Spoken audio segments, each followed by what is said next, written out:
Hello, hello, hello. Happy Monday. Hi, everyone. Happy Monday and welcome to Hello. Hey, Sherry, what's happening? How are you? Welcome, guys. Hi, Laura. Sound is good. Hi, everybody. Happy Monday. Post Mother's Day. I hope everyone remembered to think about their mom, reach out to their mom, reach out to friends and family who have children. Anyways, hope you had a great Mother's Day. And welcome to House Calls. And I have to tell you, the hair is getting a little out of control. I think everybody's probably, most everyone is in this situation. I'm thinking about taking drastic measures and starting to maybe actually really, I've been thinning it a little bit here and here, but now I think I have to actually cut my damn hair. Anyways, but welcome to House Calls. It is Monday, Monday the 11th. I can't believe we're here. Monday the 11th. Here we are. Today's actually really an interesting day because we have someone who is such an interesting entrepreneur in the world of design. And his name is Michael Bruno. He started First Dibs. He's a really interesting person, really smart, clever, a guy that I think you're going to really enjoy getting to know if you don't know him already. And if you do know him, you're going to probably be as excited as I am to talk to him. So let's see if Michael Bruno is in the house. There he is. Let's add him and get him. So, yeah, super excited to talk to him. And here Hey. Howdy, what's going on? Thanks for having me. Great to see you. Great to see you as well. And very happy to have you on board, to have you on House Calls. This is very cool. I'm just showing you where I am. I'm down at Valley Rock by the pool, even though I have a vest on because it's cool. Yeah, it's a little... That's hilarious. By the way, Valley Rock, that is amazing. You've done such an incredible job with that. Well, I would have loved to have connected from home, but I have an old house with brick walls that are like 2 feet thick. Oh, and right. No connection. So I thought I'd come down here. Yeah.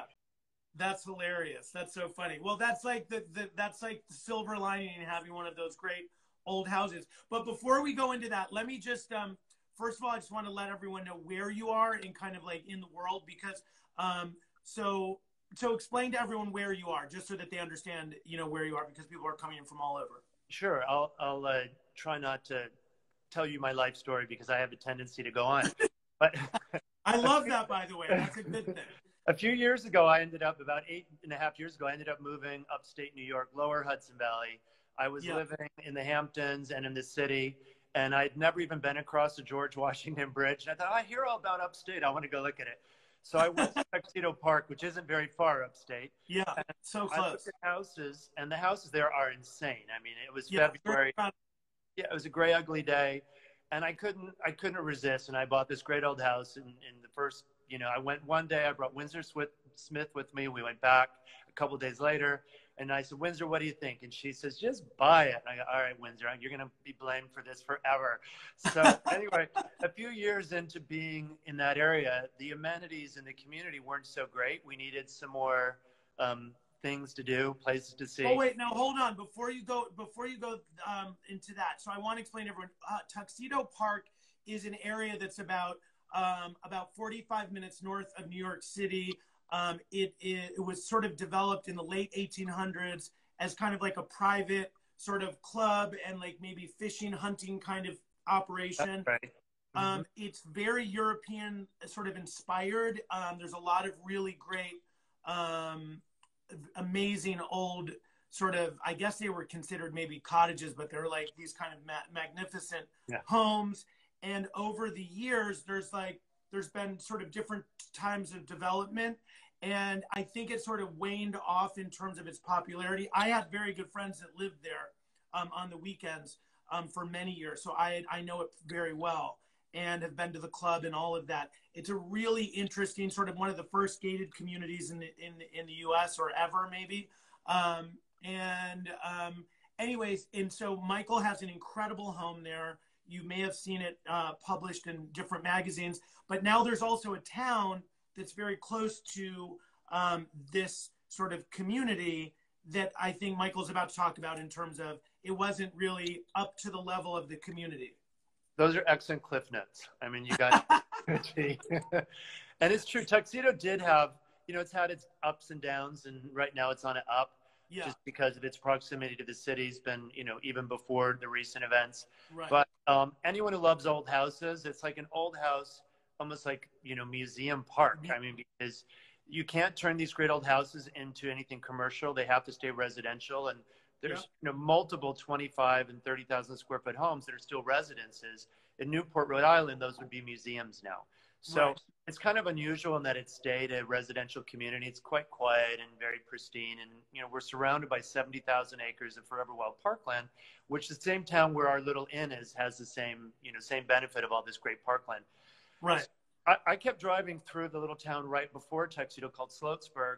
And we all used to sort of cringe when we'd say the name Sloatsburg. And now I say it proudly. It's Sloatsburg, New York. But I used to think, God, if someone would just buy some of these little old houses and fix them up, make something out of it, it could actually, it could be kind of nice. I mean, you have parkland and it wouldn't. And so after a few years of living there, realizing no one else was going to do it, I guess I was the sucker. And I bought one, then another, and we bought about 15 of them. And it used to be, a bulk of them was one family's estate. There were like 4 brothers' houses and a big family house and giant gardens in the middle. So we kind of put it all back together in a way. And that area is a little bit more sort of traditional New York, upstate New York kind of vernacular. Very upstate New York feel to it. Yeah, exactly. Right. And that's its charm, really. But so anyway, we've kind of, we put all these together and we spent a number of years. And this year was the year. Last year was our first full year in business, and we're very proud that we got to break even. And this was supposed to be profitable. Yeah. And so meanwhile, here I am, and there's not, we have a long list of people who want to come stay, weddings that should be taking place, and absolutely nothing going on. So I don't know what the numbers will end up at the end of the year, and a lot of people are in the same situation. But hospitality is in an unusual spot right now, right? It is. Yes. Oh my God. Yeah. All of the hospitality projects that we were working on 2 or 3 days before we sort of shut the office down, all of them went into, everything just stopped. But literally not just what we were doing, but I mean, their events, their weddings, everything just kind of like stopped. So it's a very unusual moment for that world, and to see how they're going to rebound and how they're going to sort of come out of that. One of the interesting things that I was talking to someone in upstate New York, and they were saying that there's 2 months out of the year, 2 or 3 months out of the year that are always the 2 or 3 months that are just like never work. They just never work. And fortunately, they said the 3 months that we are basically everything is shut down were those 3 months. So in some ways, they said it will hopefully, if things start to rebound. But again, it's just going to be a different. I think it's going to be how clever people are as business people to come up with ways to have people sheltering in place together as a group and create these kind of like almost protected environments for a small group of people that are all kind of part of that one experience. I mean, that's what, we're unusual in that we have guest houses. Right. So each house is easily made into one party's environment. And we have a lot of gardens. We have, plenty of room. We have a very big pool. So we've made it to where if you're staying here, you get your own whole area at the pool. You have a dining table at the pool, you have lounges, and you have sofa area. Then you have 3 different dining tables on the property, so you can eat in different places. Then everyone gets a dedicated bike to ride in Harriman Park. And we have a gym. Everyone gets dedicated gym time. I mean, we put out an email this week to let people know we're about to offer this. And we had 150 people say, we're ready to book. We're ready to do it. And then we started looking at it. We thought, but wait, I was just going to do it in June and say, screw it, let's just go. I think we'll be ready by But that's not happening. June 1 is not happening. So that's the hardest part, is the ramp up period. Like, how do you get ready to go? And to have it moving when they're there. Well, I think what's interesting, and talking specifically about your business model, again, first of all, anyone who maybe is not familiar with it, it really is beautifully designed. It's sort of this. There's restaurants. There's sort of an organic market shop. You can hike, bike, kayak. There are these like sort of homes or cottages or guest houses that sort of, that you can sort of, I guess you can be in the original concept, you could be in one of the rooms, but now it's really, it would probably be great to take the whole sort of house. We've always kept them kind of individual. So like for weddings, of course, a lot of families would share houses. Right. And then if we're for retreats, like fitness retreats, then if you're on a retreat with a stranger, we don't care if you're in the same house because you're going to be on the trail with them all day long. Right. Right. I mean, the thing that was kind of special here was that we had these old houses, even though they don't look a lot like they did in the beginning, but they've been done 100%. I mean, I'm a big believer in design. Right. That's why First Dibs ever came about. Right. I had a lot of vintage pieces in my collection that were in storage, and I thought I'd rather have them on the property and getting ruined than in storage forever. Right, right. Maybe with mice eating them or something. So I brought a friend on who's a designer, but also an antiques dealer, Lisa Bowles. I don't know if you know Lisa, or if you've shopped Rourke Modern, but she's an amazing talent. And when I look back, everything she kept saying was kind of pushing us to designing as if we were getting ready for the moment we're in right now. So she had this very unusual, sort of site idea for what we ended up creating here, because she was involved all the way. And I'm glad I listened to her. Listen to your designers, people. Yes, well, exactly. Please listen to that. Listen to your designers. I hope some of my clients are listening. But I have to say that I agree. Even just knowing what I know about the Valley Rock Inn, it feels like it does sort of play to this moment really nicely because of the way it's laid out. It's almost like a private retreat that feels less sort of open to. That's right. You feel like you kind of have your own moment, and it can be kind of private within sort of a bigger sort of umbrella of, things that you can take advantage of. So I definitely think that it will be appealing to. If we can ever open. Yeah. The other thing, though, that restaurants, of course, have the biggest problem ahead, right? So if they're going to let you open 25 to 50% occupancy, everyone knows restaurants lose money at that occupancy level. So what's going to happen to the price of food? I mean, you can't have someone come in and only have 25% occupancy and let them spend $12. I mean, right. So we're looking at saying, okay, because we have a public restaurant, we're going to keep open a few days a week, but they're going to be guided right to their table. They're not going to be able to wander the gardens. Right. We have guests here. But you almost have to make them buy a table. Like, okay, there's a table fee at lunch, $50 to buy a table, then order off the menu. Or there's a table fee for dinner, $100. Right. Because how can you subject your staff to someone who's going to spend $12? Right. I think it's going to be, I feel like, in my conversations with a lot of my friends, I feel like it's going to be a little bit more like small little events. You know what I mean? It's almost like you buy the table for 4 people, and it's a sort of a flat fee, and you sort of it feels a little bit more like that may be the way to go.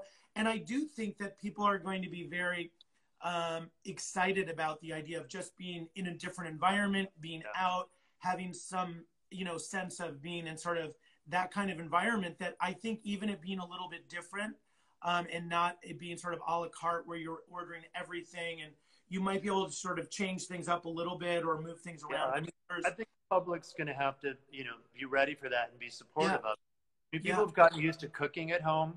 Yeah. And they've gotten pretty good at it. I mean, I've never cooked so well together. Like, we can actually entertain at home now. We know how to cook. We never did. We always were out. But, one of the big things that is, I think, really important, I think, we started this guide for upstate just because we wanted to help people who haven't really spent a lot of time upstate make their way up and make it easy to find who's open, what do they have to offer. But hold on, one of the things I wanted to do, so I want to give everyone a little bit of background before we talk about the tastemaker guide. And bring us back a little bit. I know a lot of people know you originally with your big move with First Dibs, which is amazing and incredible. But so bring us a little bit beyond that. So where do you hail from? Like, where's school? Bring us from like that coming to New York, starting First Dibs? Yeah. What was that journey like? I started in New York, and then Yeah. we ended up in California. Yep. My mom's family was from the West, and we went back west. And I lived in the Central Coast, Southern California, Northern California. I was fortunate to be selling real estate in San Francisco during the dot-com 2001 days. And back then there was no internet. I mean, you know, to know the price of real estate, you had to real estate. yeah, exactly. You had to read a newspaper to see what was for sale. So I was fortunate that I was living in San Francisco during those days, but I was watching all these companies go public, and I want to be one of them. I don't want to be selling real estate. I want to be in .com. And I thought, okay, how do you do that? I thought, I guess I got to put a domain name if I want to be in .com. So I didn't even have an email address. But I thought, okay, I want to be in .com. I guess you go buy a domain. And so the first thing I ever bought on the internet was a domain called www.firstdibs.com. I was just decided I was going to plan that business. Living in San Francisco was ground zero, right? So you saw everything. And did you know at that time, did you know that it was exactly, First Dibs was exactly what it was that you were developing, or did it kind of did it sort of reveal itself as you got closer to it? That's right. What happened was I would take these young kids out to look at houses, and they'd get excited about houses. They go, where do we get our furniture? They go, we're not going to stores. Like, who's got time to go to a store?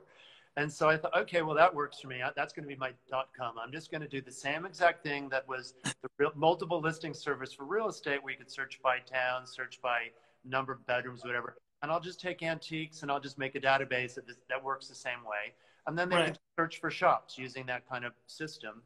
And it worked. I mean, the timing was right, and it worked. And beautifully. And so that was sort of that. And then I ended up, but I realized I couldn't stay in San Francisco if I was going to start a .com business, which is counterintuitive considering it was 2000-ish. What was it because of what you were dealing with in terms of It's because I was a real estate junkie and I was making like $800,000 to $1 million a year selling houses.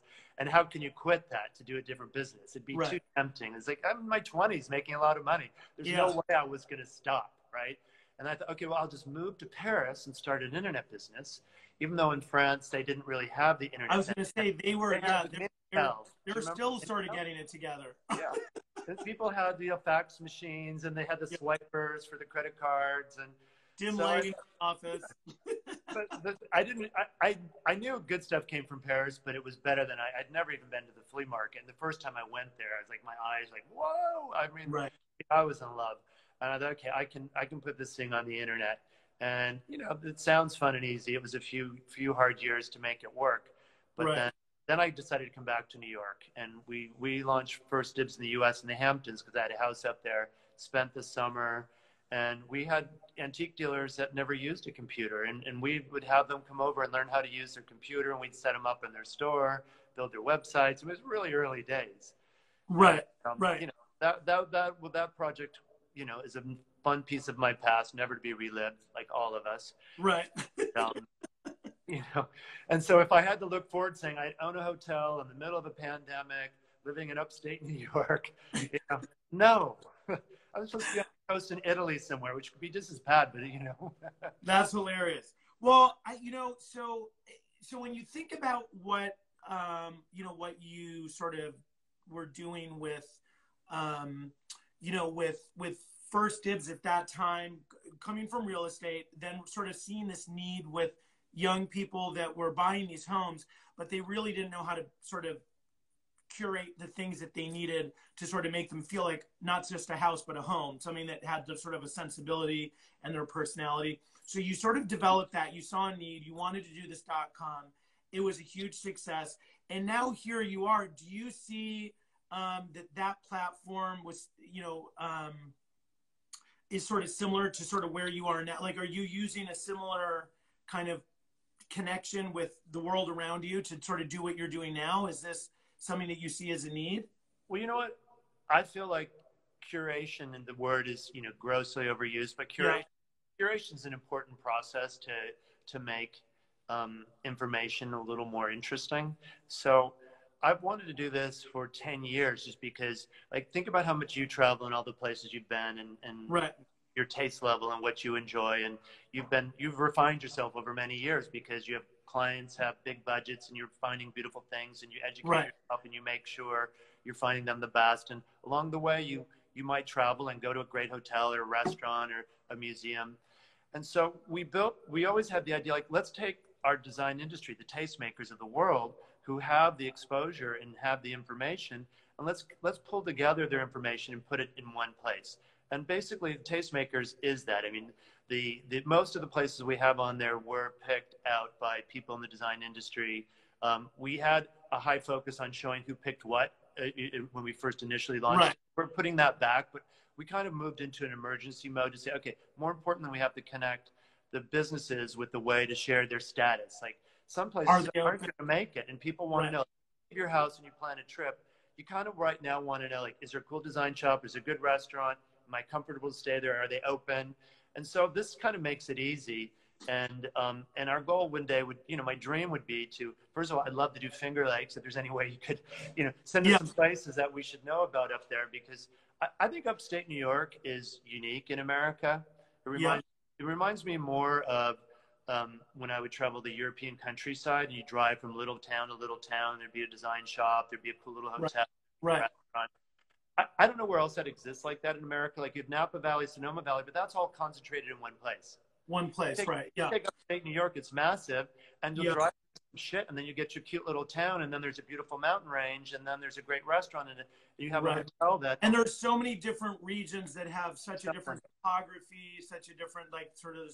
There's the wine country. There's the, sort of the mountainous sort of areas, and of course the Adirondacks, kind of where you are, which is the river, along the river. It's so rocky. It's amazing. The river, and then you have the Hudson Valley and the Upper Hudson Valley.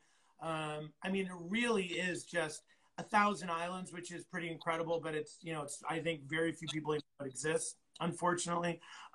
But maybe that's fortunately, I don't know. You never know anymore. I know, it's kind of crazy. So, so now you're shifting gears into this, like, into the sort of what's called the Tastemakers Guide, which I think is a really interesting and smart. And right now, it's sort of a lifeline, I think, for a lot of small businesses. Potential to be, right. I mean, everyone more than one lifeline in the current environment. Any help you can get is welcome, right? Absolutely. And I think what you're doing in a way is just that the way I see it is that what you sort of found yourself connecting with back in, San Francisco, which was the .com thing, that was what was happening at the moment. I feel like what you're really connecting with right now, or at least that I see, that is from my perspective, I'm seeing this, is that you're connecting with experience. And I think the idea of these experiences that people are very interested in sort of connecting with, whether it's, having these sort of authentic, real, interesting experiences and having places to go and have those kind of moments. And I think that it's sort of what you're doing in Sloatsburg in developing that, sort of that area to be sort of welcoming and interesting. I mean, you also have an antique store there as well, right? In what? Fortunately, we it's a fairly large building, and it started with basically me getting rid of everything I had extra. I have a house furnished. I have a very large house in Tuxedo furnished. I used a bunch of stuff in Valley Rock in. And then there was still all this extra stuff. And I thought, okay, I'm just going to put it all in this building. It's it's a beautiful building right on that 17. It is, yeah. And I thought, okay, well, let's open an antique store. And we were only open for 2 months before we kind of had to close because of everything going on. And we sold, like Stephen Gambrell came through and picked up all my favorite things from Paris that he had seen throughout the years in different places. And I'll take that. And I was like, okay, good. I'm almost done here.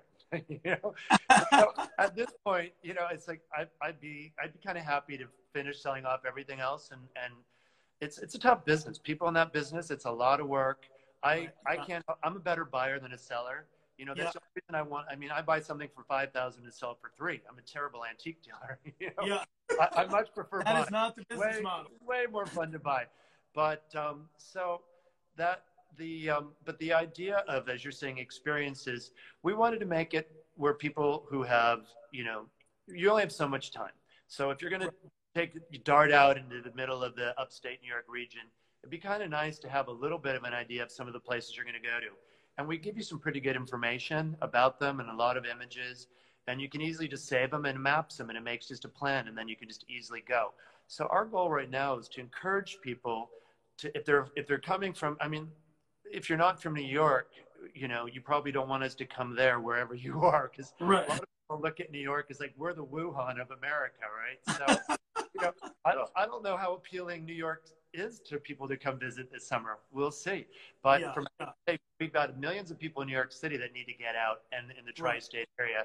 And so if we can let them plan even just a day trip easily, just to go up, because so much of upstate New York you can do just for the day. If you're afraid to stay overnight, people aren't ready to sleep in someone else's bed, right? Yeah. Well, you know, it's so interesting. So the Tastemakers Guide is, you know, it's a eat, drink, do, shop. We've seen it a million times.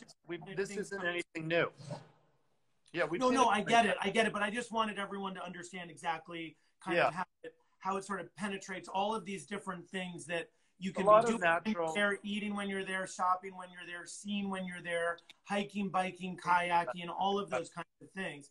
And so it really does kind of connect you to whatever your interests are. And if you're there for 1 day or 2 days or 3 days or a weekend or whatever it is, you can, you know, it's sort of a very helpful guide. It's great for local businesses, but it's also a great way for people that live, you know, in wherever, but New York City, let's say, that are interested in it, but really don't know how to navigate it and where to find everything. So it's a really great guide. You know, one of the things that that I wanted to ask you is that, so upstate New York, so you kind of have this, you sort of fell in love with it when you went up there, or when you started, and you live there part of the time. But, you know, it's nice to be here because I can get to some places in an hour and a half. Back to the city if I want to. Yes. Well, you're in your location is really amazing because you really are just 45 minutes outside of the city, and you have a couple ways that you can get there, which is really nice. But why, you know, what do you right now I'm noticing, well, for example, I'm up in the Finger Lakes right now. I'm in a town called Skinny Atlas, and it's very interesting that in the real estate here has, in the last 3 or 4 years, has gone from like a lot that would have been, I don't know, maybe $500,000 is now selling for $1 million or 11 million, which is crazy. And people are building 30, you know, there's $30 million projects, $15 million projects everywhere. Because you live there, you're probably designing all of them. It's yes, a lot of them. And also the town is, a lot of it has changed so much in the last 5 years.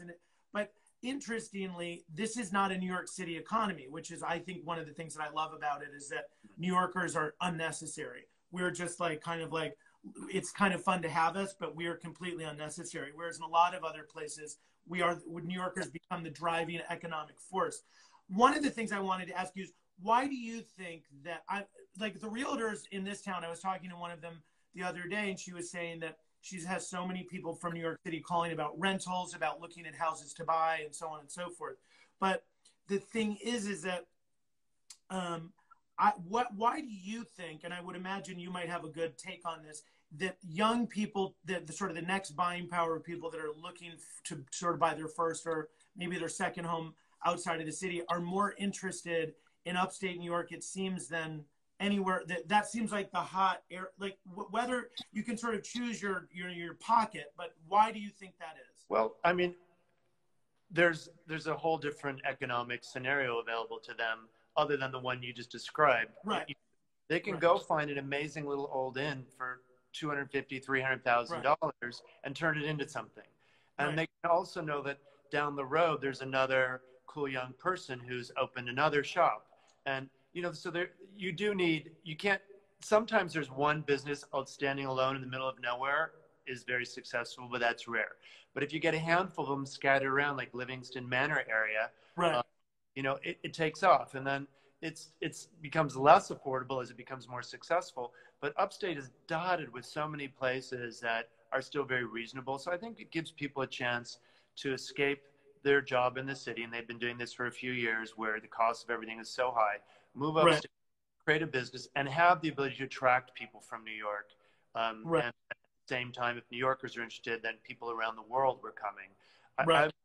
Where you are, you're getting probably are people from Massachusetts, Canada. I mean, there must be. Massachusetts, Canada, Rochester, Syracuse, New York City. And how big is that lake? I mean, is it like 10 miles long? It's this Skinny Atlas is not one of the largest. It's probably on the smaller side, but it's 18 miles long and about 2.5 miles wide. That's huge. About 350 feet deep. Yeah, so that's yeah. It's important. I mean, our house is on a cute little lake. Sometimes it feels like a bathtub, right? Yeah. So the idea of a big lake is very appealing because you can do things on it. Right. Yes. So, yeah. I mean, nowhere else in America is it. Well, it's also the Great Lakes. I feel like for me are unappealing just because they're just so massive and they're too big. I do like this is about the right scale for me in terms of I'm on my boat all summer long, so for me that's like kind of my thing. So I love having sort of things to do and go on the water. So I love that. But I do love having the thing I really love about it is having a village in a town that has great restaurants, a great, we have a good spa. We have share them. We need their names. Yeah. What's that? Share them. We need their names. I know. Actually, later. We were talking about that. Laura, Beck, and I were talking about that this morning. I said, there's some really great things happening here with young people coming in and doing these great little shops and stores. There's some great restaurants up here. Amazing. So, I mean, like really amazing things. And I think it's ready now. There's also some of the wineries now are becoming they're starting to understand they're making them more aesthetically interesting for people to do events and things. Of course, that's, obviously changed at the moment. But so let me ask you, so you were out in the Hamptons. What now? And you love, I love the Hamptons, and I have so many friends out there. But what was your, how did you make that shift? I've had I've had, 5 houses out there, and some really great ones, and always a fun real estate market to play in. But I don't know, I kind of wanted oceanfront, and to get in the Hamptons is a little tricky. So I ended up buying a house up in Maine, and it's like 20 acres on the ocean, a 1920s Delano and Aldrich house. It was almost perfect condition, and the views will make you weep. What town are you in? It's on an island, North Haven Island. Spectacular island. I mean, it was all old barns and farms there originally. It's like actually a neighbor of mine growing up, the Edwards, actually had a house on North Haven. Yeah, and it's right next to Vinyl Haven, in case anyone knows Vinyl Haven, out in North Haven. Yeah, it's a really great spot. But now there's 2-week quarantine in Maine, so when you arrive, you have to stay in your house. You could ride a bike, but 2 week. And I rarely stay for 2 weeks. I usually go 10 days at a time. So I'm trying to figure out, like, what's this summer really going to be? Am I going to? Usually we just fly up and there's a little landing strip on the island, and it's like from door to door 2 hours for me. I could get to our house in Maine faster than I could get to our house in Southampton, which we no longer have, thankfully. Yes, and I do. I have to say, I actually love Maine. This area kind of reminds me a little bit of that. The water for me there is so cold, though. I'm like, and I'm not a baby about cold water. It's getting warmer, though, unfortunately. Yes, it is. I've gotten to where I swim in it every single day, and most other people come out purple, and for some reason that doesn't happen. I grew up swimming on Long Island Sound. I lived in Larchmont. Yeah.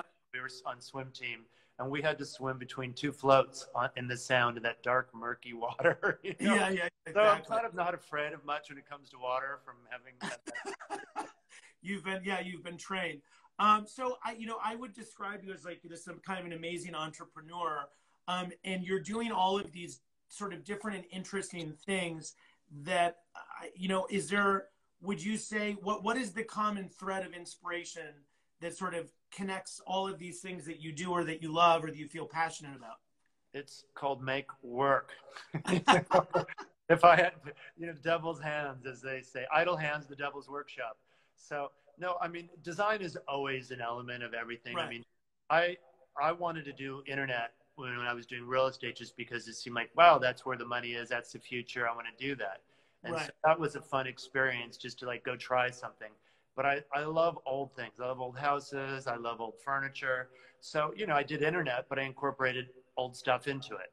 And you know, and I discovered how much I like dealing with small businesses, and almost, you know, I don't know any antique dealers that aren't considered small businesses. So, Yes. you know, I developed a passion for that, and that's sort of what I carry forward in what we're doing now. But it's still about people that have a great design aesthetic for where you're going, even if it's a you know, a funny old drive-in, but just the way they operate it. Right. Or, Right. you know, place still making milkshakes, you know, who cares? Or there's Bread Alone that just, Bread and Bar in Kingston that just opened. That's really Right. cool. I, mean, I think bread's going to be a big thing after this whole sort of bread and potatoes. People have really sort of reconnected with bread. So viewer question, where is your favorite place to travel and shop? Well, if actually, I quite like Hudson, you know, for shopping, for furniture, for stuff. Yeah. I actually almost have to avoid it because I can't not buy things every time I go there. And so I'm done furnishing the property here. So if I go there, I'll buy something, and then it's going to end up in my antique store, probably for sale for less than I get. Great deal. Come shop at my shop. You'll get bargains. It's amazing it's amazing to see how Hudson has grown. I used to have a house years ago when I was much younger on a lake about 20 minutes east of Hudson called Copake. Yeah. And, I was there with about 4 or 5 friends from New York, which was really fun. That we were all sort of, it was a whole group. It was, that was really amazing, sort of little moment in time. But so it was amazing to see. It's great too, though. I mean, Kingston, I like going through Kingston. There's amazing what's going on there. Yeah. Yeah. So, I mean, there's so many places, and that's the whole, I mean, we have had some great recommendations on places I can't wait to go see that I haven't been to yet. I love the little town. Narrowsburg is great. That's a beautiful little town. And I don't know why, but so many cool people ended up opening in art and design things there, and great food. So it's just a little strip of a town on. Isn't that, is Narrowsburg the one that's a little bit south of Kingston? No, it's on the Delaware River. It's up in the Water Gap. So it's probably from honestly, I couldn't get directions to it right now. Got it. You're almost going. Yeah. I know where you kind of go. You go into the Catskills from. Yeah, and then you go off to the left. Got it. The Catskills. Okay. I mean, I found a house I'm dying to buy in the Catskills. Like, I look at it like every other week on Zillow to see if it's still for sale. Yeah. And yeah. You know, it's by an important architect, Lindeberg. I don't know if you're familiar with his work. Yep. Yeah. But it's like this amazing house on top of a mountain that is stone and timbers and overlook this incredible view. Yeah. And, you know, so these are the kind of things that get you in trouble. Who needs that house right now? But if go look at that house. You know? I ended up connecting with sort of the Woodstock area, which is not an area that I knew too much about, because I did a house for David Bowie and Iman there. I spent about 5 years going, you know, back and forth. And it was, you know, it's a cool area. It's really interesting. And I think where you're talking about Narrowsburg is just going further into the park from that point. So, in anywhere outside of the U.S. that you love to shop, like, is there a favorite secret place? Within the U.S., I've always had a soft spot for New Orleans. I mean, that's a town. And, you know, the merchandise is particularly French and special. But, you know, when I travel Europe, I love Bruges. I like the little towns outside of places. You know, of course, I can't go through Europe without stopping at the flea market every time, just because there's you know, it used to be ground zero, right, in the day for the internet. Everything came from Paris to the flea market to be exchanged. So they would bring it from all over, they'd put it at the flea market, and then some guy opened up an internet site and ruined it all. You know, killed the whole thing. So, oh my God. I didn't know what I was doing. At the time, it seemed like such a great idea. I look back, why did we do that? We should never have done that. That's hilarious. Yeah, no, sometimes I get accused of doing that, having done television design. So people are like, you make it seem like everything happens in a day. I'm like, I didn't, you know, it's like, doesn't it? There's some positives that have come out of it. There's some positives. Another viewer question. Do you think that people will want to leave cities and settle in smaller towns after COVID? Well, I mean, a lot of people have left already. The question is, will they return, right? Yeah. I mean, we have people contacting it because I have a real estate company as well, because I love that business, and I have 8 real estate agents that work for me, and we get calls. Do you focus in your area where you're? Yeah, we do like Warwick, which is a beautiful farm country area. So we do the whole Hudson Valley on the west side of the river. Got it. Orange County, Rockland County, Upper Rockland County, and the amount of people who are looking for summer rentals still make. Aren't you a little late? You know, I mean, Yeah. everyone fled like 6 weeks ago. I know, it's kind of crazy. Yeah. So, Well, it's interesting. I feel like, I mean, I think looking back to, 9/11, I feel like there is that sort of natural instinct to sort of, out of fear and like self-preservation, to sort of like, okay, what am I going to do to, but I don't, my feeling is I do think that people are going to understand the value of getting out of the city and feeling a little bit safer at this moment. But I almost feel like it's going to make New Yorkers, people that live in New York and love New York, even that much more committed to going back at some point. Listen, New York will always be New York. It's had its up and downs. I wish I'd been around after the 70s and scooped up a couple places on Park Avenue. But a couple of townhouses would be great. This is a temporary situation, even though it's going to drag on. Yeah. So we're not talking about what happened. People don't really, I don't think, decide to move permanently because of something like this and go plunk their money down, and now they've moved their whole family. You'll have a few of those. My feeling is you're going to have people rent. They'll wait for the summer right now. Everyone's like in the wait to see. Treatments are going to be better by the fall. Vaccine will come at some point. We all know how to operate better now than we did, right? 6 weeks ago, we didn't know how to operate in this. Now we all kind of know, like, stay away. It's kind of amazing. And I feel like everyone really is getting so proficient at just having this kind of dialogue in this way and feeling like we've seen each other and I've gotten out of my, it's become very natural. And I think it's like transcends all ages and all professions. People are really starting to figure out how to make things happen and keep things moving. I hike a lot. I mean, it's sort of one of the things keeping my sanity, and the hiking, honestly, is gorgeous. And I'll go out on the trails, and people's behavior on the trail is so nice. I hope it never changes. Like, people step off the trail, they get out of your way, or you get out of their way. I think that's happening across the board. I think that's happening across the board. Yeah. Hopefully that will become, people are, there's a politeness and a thoughtfulness that's happening and an acknowledgement. Yeah. I think a lot of, like when you're on a boat, it's like boaters sort of etiquette that you're supposed to acknowledge the other boat, wave, and they wave back. So if there's an issue or whatever, but I feel like that's what I'm calling it, sort of boaters etiquette everywhere. People are acknowledging each other, sort of keeping a distance. So I see you, you see me. We're good, you're good. Okay, keep going, which is kind of a nice thing. I mean, but do you get that? You have the antibodies? Do you have them? I had COVID, and I had it in New York. I don't know how many, now going on 7 weeks ago, something like that. And then I stayed in New York. I was in quarantine in my apartment in the city. And then when I was feeling better, I then relocated up to the house. I brought my dogs. And then I started developing pneumonia. As the COVID was going away, pneumonia was sort of ramping up. So then I dealt with that with a local doctor here, which I was very lucky that I had 2 doctors here that are amazing. One is my neighbor and one is close by, and it was incredible. And so I feel like I have, I'm still playing by the rules and being sort of, very, observing what I'm supposed to be doing. Well, it's monkey see, monkey do out there too. Yeah.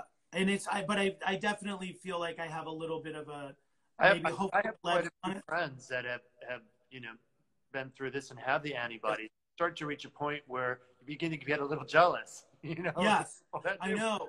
Well, and the other thing before it was sort of plaguey like, and now that's I have to say, when I was going through it,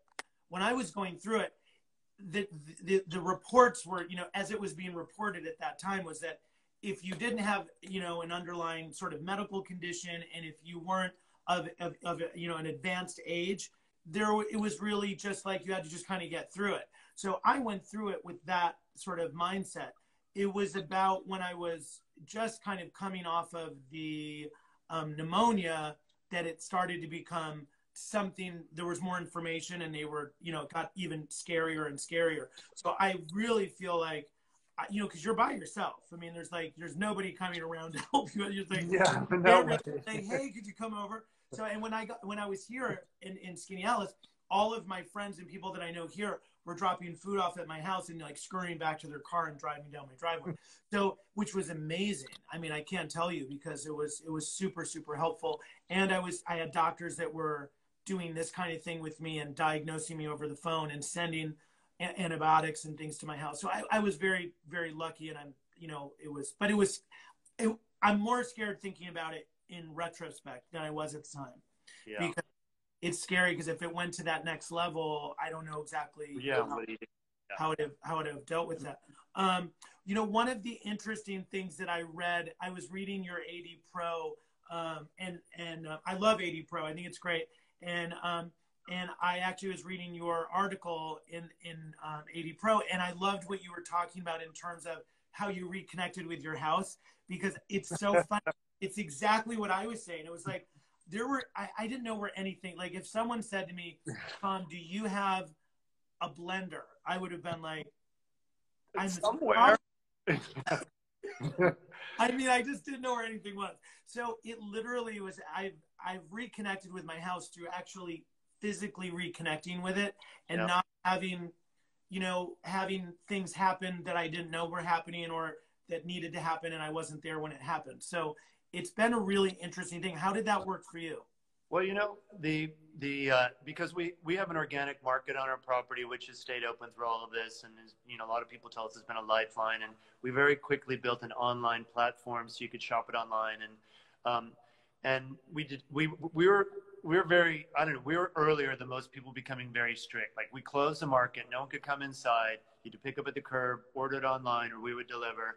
So I was very concerned that if I got sick, people think, oh, well, maybe there's a problem with the market. So I had to be extra careful because I didn't want to impact the business in any way. And our staff we had doctors come in and set up the protocol for how our staff should operate and where they enter and where they wash their hands and how they change their mask. And when they're on the floor packing the groceries, they treat it like they're on a surgical floor procedure. And so I felt bad because the housekeeper that works for us was newish. We had someone for 8 years who left recently, but you know, she relied on the money because she came 5 days a week, but her husband works for us full time. So that I'm keeping him full time. I'm not having her back in the house. I just made the decision. She goes to too many houses in and out. Most of our friends and neighbors live in the city and they come from the city. So their odds are that, you know, something could happen. So, you know, that, okay, well, we still have to work. Like I'm in charge of the floors and I got the toilets, you know, I got floors and toilets, you know, and our house is big. It's like 14,000 square feet. And I do it once a week where I do the floors entirely. And I got a gym broom, one of those big, long, wide gym brooms. Yeah. We have black floors and white dogs, and it's spring, and they're shedding. Oh, so I go through the whole house with a giant gym broom, and then I put it out the window and I shake it out. Like if someone's driving by, they might see me with a broom shaking dog hair out a window. I don't care. And so then when I'm done, I get buckets and damp towels, and I squeeze them, and I put them on the floor. I get on my hands and knees, and I actually reach under everything. I wash the floors, and I've kind of learned to enjoy it enough to, you know, even though the other day I thought maybe she could come back one day a week now. Well, I will tell you. So I've gone through that, and I have a house guest staying in my guest house, who is he's kind of a hypochondriac on a typical Tuesday. So like during this, and like he's my consultant. I'm like, how should we handle this? And he's been amazing. He's so good. And so for weeks and weeks and weeks, there was no one allowed even any level. But finally, what I did, the housekeepers were quarantined, and I know the 5 other houses that they do because they're my friends who are also in quarantine, and they've been really great, and I know them. And so I have them now come in with gloves and masks on. And so, and then we're just not around. We go when that happens, and we've kind of slowly started kind of going. You kind of have to make your way back. Yeah, we do, and also the other thing is for this area, this part of New York State, this central sort of ring of New York, has the lowest rate of infection. So we felt a little bit better about that. And I just said, look, we have to start sort of taking baby steps, I think, of getting ourselves into a place where we start to understand how we're going to move forward. Well, you're in a special position, you know, compared to most. No, totally. I have to say, and even with that, we were still sort of, terrified. All the facts aren't out yet, but still. Yeah, it's still a little. Chances are, yeah. So I have a question for you. So this is my question: is that you've done so many interesting things, from real estate to just antiques online, and just what you're doing, developing a town, revitalizing this sort of turn of the century estate. Is there a career goal that you still want to achieve? Is there something that you're excited about that you haven't done yet? In fact, I'm not going to actually do it because I don't have the skill. But I really wanted to be an architect as a young kid. Like that was like the thing I really wanted. Then I thought, well, why be an architect? Just buy your own houses and do your own designs. Right. It sounds a lot harder than it looks to get it right, But I'm getting itchy for doing another spec project, which I used to do. And, I'd like to flip houses, but I'm going to keep the one we have just because the process, when you're a designer like you are and you're involved with so many houses, you get to experience that design, love all the time. And there's great pleasure, really, right? In seeing something go from your mind into paper and then into reality. And then happen, And that is something I love probably almost more than anything. So, it's trying to figure out, like, how do I keep that in my life? I mean, doing this hotel project, we had guest houses, we have the main lodge building, we have other buildings on the property, like 14 buildings altogether. So I got to do that for the last 3 or 4 years. And now I don't have anything. So I have to what am I going to do? So I'm not sure. I have a little boathouse lot in Tuxedo Lake that's right at the lake that I have never developed. So I'm looking at. Oh, that's amazing. Yeah. And you can have electric boats on the lake, correct? Yeah, it's electric only because it's a reservoir. I mean, it's I'd like to. Have you ever accidentally fallen in? All the time. It's like I pushed my kayak into the lake and I had to go swim for it. I've accidentally fallen in as well. Like, oh my God. Yeah. But we were very intoxicated when I was there, so we had a very good excuse if we were called out. That's the Tuxedo Way. Yeah. It is a very cool place. I have to say, it's one of my favorites. I want to get up to see your lake this summer. I would love to host you. It'd be great. It's actually a really interesting place, and it's interesting that from the north end of the lake to the south end of the lake, it's so completely different from value to even the experience. One is very untouched and very kind of like just feels very remote, and then the northern tip of the lake is really, just much more lively, and there's a beautiful club, and it's just, it's kind of it's an interesting anomaly. Same. Yeah, you don't want everything to be the same. No, which is great, and it's just so nice that we have a diverse group of restaurants that hopefully we're supporting them through this, and hopefully that will continue, to work. And it's interesting because it's not driven by New Yorkers, and yet it has sort of a vibe that I think New Yorkers would appreciate. Yeah. So it's a little bit unusual that way, which is pretty cool. I have a question for you. What makes an interior beautiful to Michael Bruno? It starts with the architecture. I mean, that's even if it's new, it's like the quality of the materials. Right. I have some doors that were delivered for the antique store. We're still doing work on that building. And when Stephen Gambrell was up shopping not that long ago, he came in and he saw these doors that had just been delivered. He goes, "They're mahogany doors, and you're going to paint them?" He goes, "You never cut the corners on the good stuff, It's because it's like our building here has these beautiful steel casement windows that are 1920s that we reincorporated, and so it doesn't always have to be expensive, but usually the good stuff is. But I prefer to once and do it right. And so if you start with really good materials, as they say in French or in France, noble materials, and you've got a foundation that won't go away. It'll be time. Right. Right, right. And It'll age beautifully. It'll age beautifully. then you better have some used furniture. You know, Yeah. it can't be new.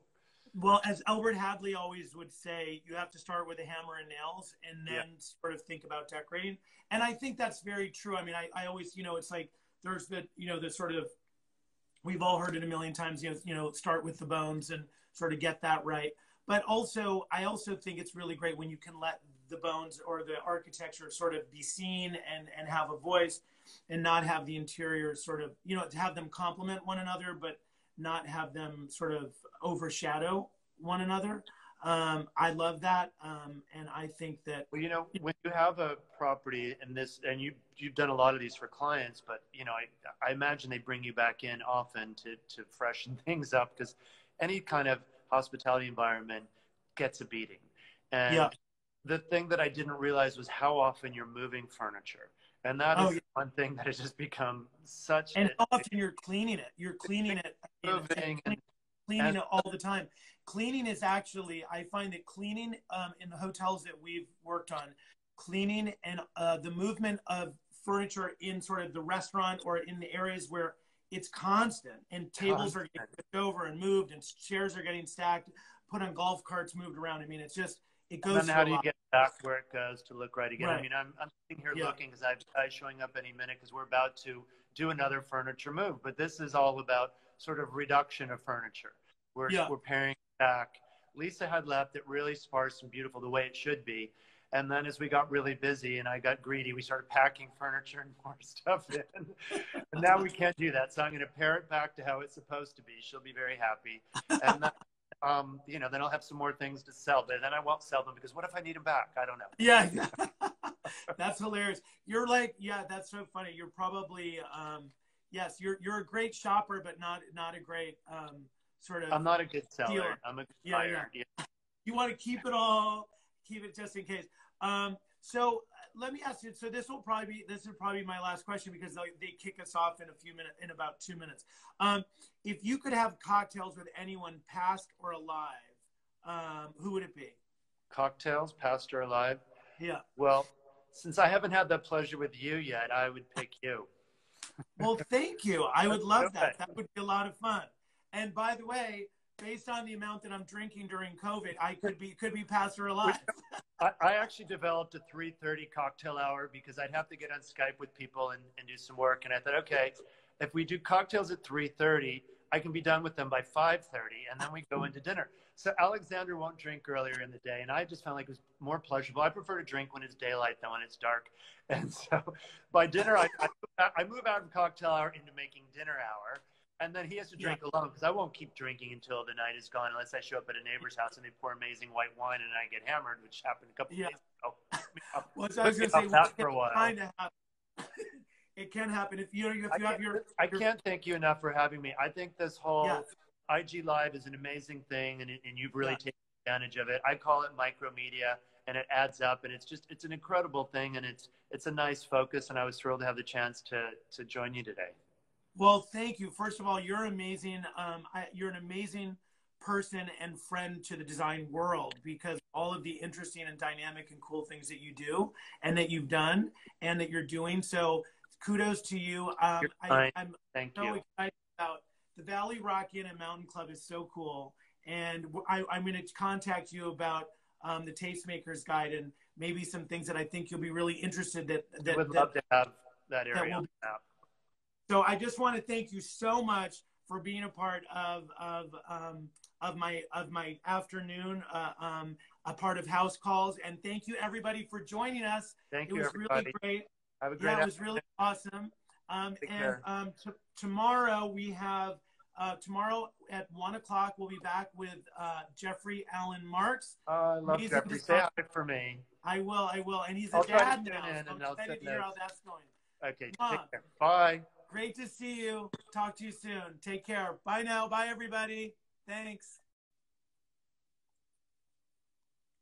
And now.